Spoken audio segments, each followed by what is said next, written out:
Chess, a game of strategy and careful planning, played for hundreds of years and masterfully done. Those like Magnus Carlsen, Hikaru Nakamura, and even Gotham Chess Levy all together make chess what it is today. Here in this video, we throw it all out the window, so enjoy Chess Gone Wild. A little bit of background to this. I decided I would go into Damascus Gaming and challenge them and anyone else who walked in to a game of chess. Simple, easy, except turns out I'm actually terrible at chess. If you chess pros would look out, there's something odd with these squares. The thing is, your queen is actually supposed to occupy her square. So the dark queen on the dark square, light queen on the light square. That's how you set up a chess game. So I started the game setting up the board wrong. I then decided I'll play a principled opening. I decided I'll play just a standard London. If you know chess, you know what a London is. Pawn d4, and then obviously the response to d5. I will continue to advance. I move forward with my knight to protect the d4 square. And the response is exactly as predicted. Knight to attack d4. Knight to c6. Attacking d4. But I already have a defended piece there, so we're all good. An opponent responds with a mirror move. So then I'm like, okay. I'll go ahead and put pressure right here. This is defended by my bishop. So if takes, retakes, and I'll have a stronger center. It just makes sense to me. But he played knight here. And I was immediately like, wait, is that a blunder? Because clearly I can't take because the bishop defends it. However, I can just press this pawn. So that's what I did. Knight retreats back to a6, which is fine. But now the bishop can never go here because, there's a pawn right here on a3. Knight can't return, same reason. So I'm like, okay, I'll just continue to develop. I put my knight to d2. Responds with knight to f6. Then I play pawn h2. And he responds again, moving knight and to e4. This seemed rushed to me, I'll be honest. This seemed way too rushed. Like, putting pressure right here and right here at the same time. There's no play there because that will take. There's no play there for the same reason. I'm like, okay, this seems a little rushed. But I go, okay. I need to weaken and undermine the center. So I decide to take. We're at take and retake. And I'm like, okay, that's fine. Bishop to a6. And this was the start of my blunders. The reason this move doesn't work, do you notice how the majority of my pawns are on dark squares? This is my stronger bishop. This bishop controls everything in between all the pawns. So I should not have sacrificed this, first and foremost. But I did. So we move all the way to here, once again. Sacrifice the bishop. Great. Obviously, pawn retakes. The knight takes knight. This, again, it seemed like a good move in the moment because, this knight is kind of posted up in the center of the board. If I remove the defender and I remove the knight from the center of the board, then I'm fine and I create a pawn island. So that's what I went with. Except the thing is, I forgot my king's on the wrong square. King a4 is played. Normally, this wouldn't be able to happen because, my king would be on this square and my queen would be right here. But it happens. And I'm like, okay. Knight can't defend it. Nothing can defend it. I have to move out of this. And so I play the principled. King d2. This is not a bad strategy. Because if bishop e4, then I have pawn takes, and I'm doing solid. I just give up the rook. But then when that happens, the queen's trapped. It probably isn't trapped. I'm probably making that up. But the point is, bishop can't go here because pawn is here, right? Well, my opponent blunders. And I go, what am I missing? And so I begin to calculate. Okay, If I move out of this, bishop takes queen. It's kind of an X-ray attack. So this is what I need to do, right? Nope. I move right out of it. I don't know what I was doing or what I was thinking, or if I was thinking at all. Because at this point, I'm pretty sure I wasn't. He's just going to take my queen for free. And he doesn't miss that. I mean, would you ever miss that? Bishop takes queen. Rook takes bishop. Queen checking the king on c2. I block with a bishop. That's fine. That's principled. Well, we're now on to the latter half of the game. And the reason we have to switch this over is because he castles. Here. That's not a legal move. It is, but it isn't. Because the king can't castle that direction because the king's on the wrong square anyway. It is what it is. Right? Fine. You can now see the eval bar. As you can tell, what this means is the likelihood of me winning in my current position and the likelihood of my opponent. It is currently 5 points of material in favor to my opponent, which means I am losing by 5 points. And that's not good. But there was a few blunders. Okay, let's see if I can clean up the game.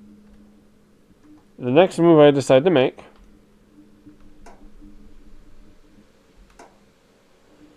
is knight g4. Retreating from the attack of the pawn. Fine. Queen check. Queen e3. King f2. Bishop takes knight. Pawn takes bishop. Queen takes bishop check. Block with the rook. All principled. Fine. Queen retreats. Yeah. I can't explain this move. I don't know what I saw here. I don't know why I decided to push the pawn. I'm down a ridiculous almost 6 points of material. And yet I decided, yes, it's time to push the pawn. Okay, fine. I push the pawn. Pawn pushes. I mean, this would happen. But I have stacked pawns, so I'm like, okay, I'll defend. Pawn takes. King advances. I got confused on this. I don't know why he decided this. I don't know if he felt this was threatened. I mean, my rook is on the back rank. My second rook is protecting me. I don't see what the threat was there. And then I double up my rooks. Rook g8. Clearly attacking the weakened pawn. I mean, it's that simple. This is a win. This just wins a pawn. And there's no way to defend it unless I take my king and I move him up. So naturally, I move my rook. You can't make this up. This was over the board in person, and you can't make it up. Rook takes pawn. Then I double up my rooks again. Advances the pawn. Threatens the queen. Queen moves out of danger. I defend my pawn. Doubles up the rooks. I don't know, again. It would make more sense, and I get why. I want to add an extra defender, and hypothetically speaking, this is a threat and could defend that. I can see what I was reading here, and even possibly this is a check back to here to protect this square. All fine. Double up my rooks, that's a check. I move back. Now see, something here to the discredit, low-key. This is a good play. Because if I have to advance, you then take, I take, and now I'm down a rook. When you're down this late, or when you're up this late in an endgame, the main thing is you want to trade the pieces. You want to make sure your opponent has no chance at all, and you want to trade the pieces. Luis decides not to. Queen takes pawn. Rook check. Last ditch effort. Double up the rooks. Checkmate.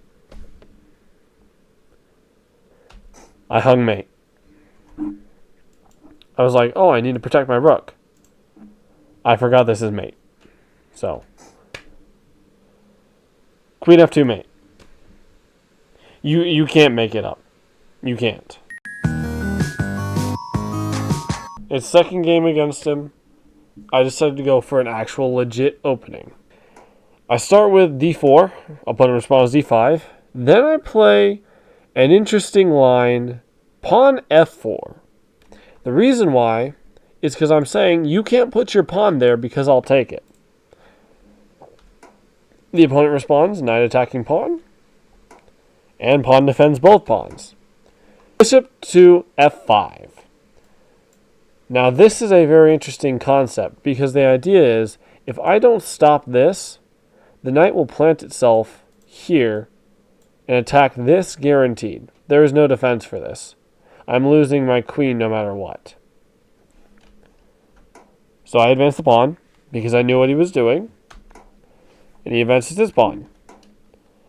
Knight just kind of defending the center. You can't plant your knight here is what I'm saying.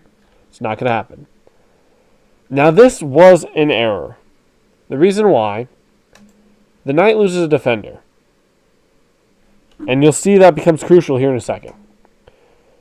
I advance the pawn, trying to, and apparently Stockfish hates this, saying it's down a material point. But the idea is I undermine the center. My opponent decides to play knight a5, targeting the pawn. Simple concept, and could even actually end up putting the knight there. That's fine. Well, I respond. Wrong move, but a similar concept. I'm saying, if you don't take this, I'm taking this. Now the thing is, if takes, retakes. And there's a pawn island. So it's kind of unclear who's actually winning in this position. Until now. This was a blunder. Queen c6 was a blunder. And the reason why is the following move. Knight to e5. This is a fork. I'm saying, okay, you can't place your queen here because it puts your queen under threat. If you place your queen here, I fork the king and the pawn.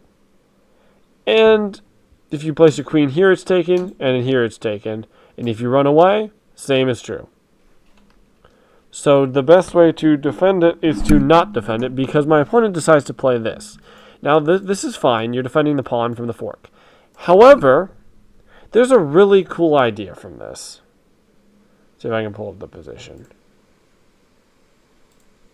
Yeah, there's a really cool idea from this. Here's the idea. You have pawn takes. And the reason why is crucial. The queen is stuck. The queen is totally stuck. If pawn takes... Oh, it wasn't that? Well, that is freed up. Is it? Okay, here's the reason why that I saw. The queen can't be defended by this because that's a fork. If the queen advances, so perchance here, knight to c6 is a fork. There really is no good position here. It doesn't matter what happens. Dude's losing the queen. If queen takes, obviously that. So that's why this position was crucial. However, I did not play that. What I played...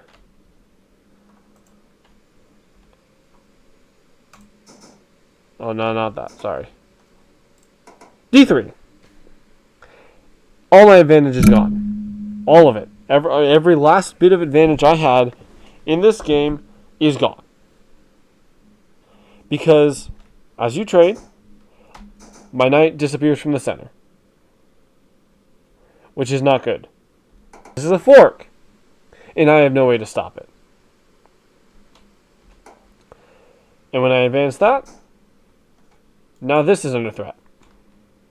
Okay, fine. I'm now saying, you can't do that, I will take your pawn. This is a mistake. This is an error. Because you are saying, take my pawn. So I do. That is timely. And once again, we're back to the same position where the queen is in trouble. But the thing is, we're in the same position where the queen is in trouble. However, my pawn is hanging. So this is an entire real possibility. But I'm also threatening this. I will gain more material if you take that pawn. My opponent does take the pawn, and I fork. I don't know why the position becomes equal. Because if here, queen takes. If here, bishop takes. If here, king takes. I don't see it. It's not so clear. Even if here, I just have queen here. I don't see it. The position is not so clear. At least at 1100. King advances. I say, yeah, your queen's in trouble. I am giving up this pawn. The reason why is very simple. If takes, I have take. If takes, I have take. I'm saying you have to move your queen no matter what. That's what this idea was. Stockfish doesn't like that, but that's fine. Stockfish is not 1100. But in one move, my opponent blunders the queen. Okay, fine. Pretty easy. Knight takes queen. Okay. Alright, that's fine, that's fine. I guess not. Well, knight takes rook, knight takes bishop. King takes knight. Okay, I've missed the blunder now twice. Okay. Knight to the center. Come on, you can do it. I believe in you. And I actually do take the queen. And just like that, the game's pretty much wraps. After I take the queen, it's wraps. I end up taking all the pieces. But see, this is where it gets interesting. I decided to get a little fancy with it. Sacrifice the knight for a clearance. I then, started advancing pieces, moving the queen. I then x-ray check just to defend my knight because I don't want to lose my knight. But I sacrifice the knight. Then I say, okay, you can't run away anymore. And mate. So I did end up winning the second game. So now I'm 1-1 against Mr. Luis. It was a well-fought game, well-played game. And now we'll move on to game number 3.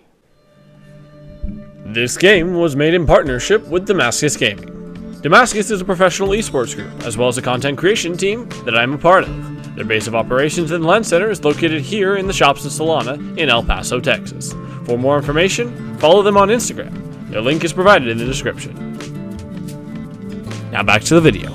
And Craig, over at Damascus, decided he wanted to play. Well, I offered, and he said yes.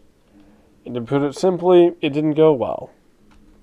I opened with the same style opening, but Craig opened with a gambit, which I found really interesting. I went for defense. Normal opening. Now at this point I was winning and I didn't even know it. And the idea is 95, I don't know, this. Nothing can stop that because the queen's not there. But instead, I played bishop b2. Okay, that's principle. That's still not losing. I'm defending a piece. Just because I felt like it didn't have enough defenders. Pitting the bishop to the king? That makes sense. Knight protects knight. Knight advances. Opens to the castle. I don't know why I felt like castling, but I castle. So, instead of all that, right? Instead of moving down that line, after this, I castle. Because why not? Knight advances. Now I decide to kick out the bishop. See, now I'm out of time. Because of this. This is what is known as an X-ray attack. The moment he moves the knight anywhere, I'm in check. So he can move the knight, right here, taking a free pawn, here. The options are limitless. So I move out of the X-ray. And I'm actually still not losing somehow. Now, this. Yes, you're moving your piece off the square. You need to put it on a more involved square. a square that has more action, more activity, more notion of action, right? You want to be able to have an active piece. So yes, it's not bad. It would be preferable that your piece is either already active or you put it on a square that could become active very quickly. Knight takes, bishop takes, and then I defend with my bishop. Fine, that's pretty principled. But now we're about even. Pawn advances. Rook protects bishop. Fine. Pawn takes, pawn takes. I didn't realize it, but this is a blunder. The reason why is a very simple move. Pawn takes knight. You can't take, because if you take like this, I will put my bishop here. So here's what I mean. Take like this, bishop here, takes, takes, takes, takes. And now I have the whole file open.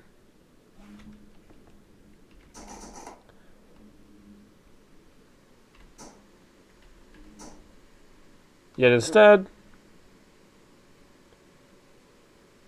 a3. Losing all my advantage, losing everything, and possibly throwing myself in mate, all in one move. All at once. But see, this is even a blunder. Knight takes, well actually it's not a blunder. It is, but it isn't. It puts it at equal.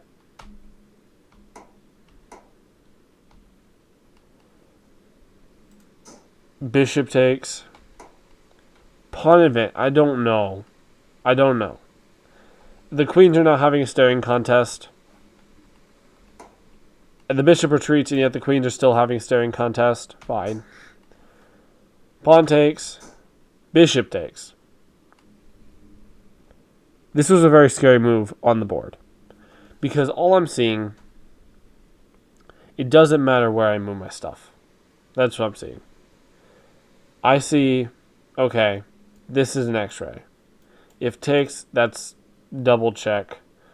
Mate's on the way.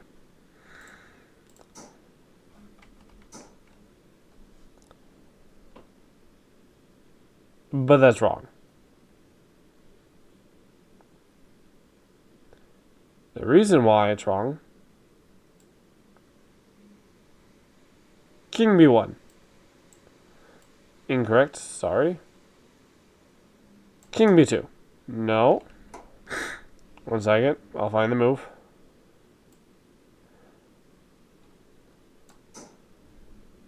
Queen takes queen. Now we have takes, and I'm up a piece. And if that doesn't happen, takes with check, takes, takes. Back to equal.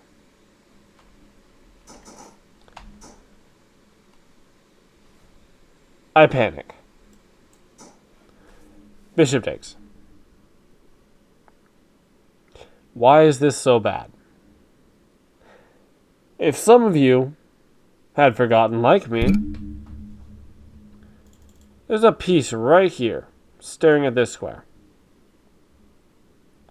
Meaning, when the queen takes, this, and this are all covered at once. And there isn't a piece inside to block it. So just like that, in a series of a couple blunders, I lose the whole game.